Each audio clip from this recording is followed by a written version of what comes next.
নমস্কার বন্ধুরা। একটা মাছ চুরি হলো, কিন্তু নাক কেটে গেল জমিদারের। এটা কিভাবে সম্ভব? শুনুন গোপাল ভাঁড়ের অবিশ্বাস্য বুদ্ধির গল্প।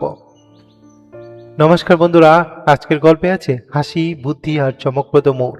গোপাল ভাঁড় কিভাবে এক মাছ চোর ধরার জন্য এমন ফাঁদ পাতলেন যা শেষমেশে সবাইকে অবাক করে দিল। চলুন শোনা যাক। সবার প্রতি বিশেষ অনুরোধ রইল, আমাদের এই চ্যানেলটি লাইক, শেয়ার ও সাবস্ক্রাইব করবেন। তাহলে গল্পে আসা যাক। একদিন গোপালের বাড়িতে বরাবরই মাছ চুরি হচ্ছিল। সে অনেকদিন আগের ঘটনা। চোর ধরতে গোপাল এক বুদ্ধি বের করলেন। সে পুকুর পাড়ে একটি বড় ইলিশ মাছ রেখে দিলেন, আর তার সঙ্গে ঝুলিয়ে দিলেন একটি কাগজ। যে কাগজে লেখা ছিল, এ মাছ খুব সুস্বাদু, খুব সুস্বাদু, কিন্তু চুরি করলে তার নাক কাটা যাবে। রাতে এক চোর সেদিক দিয়ে যাচ্ছিল। সে বিভিন্ন পুকুর পাড়ে ঘুরে ঘুরে মাছ চুরি করার জন্য এদিকে এদিকে যাচ্ছিল। সেই পুকুর পাড়েও চোর এসে হাজির হলো।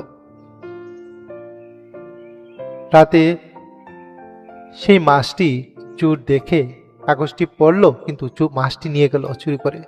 সে ভেবেছিল এটা শুধু ভয় দেখানোর কথা, কিন্তু আসল খেলা তখনও বাকি।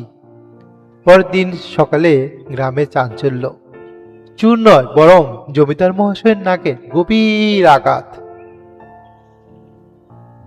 বাহ, কি হয়েছিল জানো? চোর মাছ খাওয়ার পর সে মাছের যে কাঁটাগুলি জমিদার বাড়ির জানলার নিচে ফেলে রাখে। ভোরবেলা হাঁটতে গিয়ে জমিদার সে কাঁটায় পা দিয়ে হুচুট খেয়ে পড়ে যান, আর সঙ্গে সঙ্গে তার নাকে, সেই সুন্দর নাকটি চোট লেগে দাগ পড়ে যায়। ঘটনাটি রাজসভায় পৌঁছায়। রাজা কৃষ্ণচন্দ্র গোপালকে জিজ্ঞেস করে, এ কেমন বিচার? গোপাল হেসে বলে, মহারাজ, চোর ধরতে শুধু শক্তি নয়, বুদ্ধির দরকার। চোরকে নিজেই ভুল করতে বাধ্য করতে হয়। চোরকে নিজেকেই ভুল করতে বাধ্য করতে হয়। রাজা কৃষ্ণচন্দ্র গোপালের বুদ্ধিতে খুব খুশি হলেন। মোরাল: এই গল্পে চোর ধরতে হলে শুধু ধাওয়া নয়, দরকার বুদ্ধির খেলা। আপনারা কি ভেবেছিলেন চোরটি ঠিক কাজ করেছে না গোপাল? কমেন্টে জানাতে ভুলবেন না। এমন আরো মজার গল্প পেতে লাইক, শেয়ার ও সাবস্ক্রাইব করতে ভুলবেন না। কথা গল্প ওয়ার্স এন্ড স্টোরি আমাদের ইউটিউব চ্যানেলটি।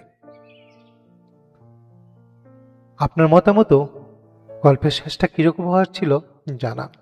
ধন্যবাদ সবাইকে আপনার এই মহামূল্যবান সময় দেওয়ার জন্য আমাদের চ্যানেলে।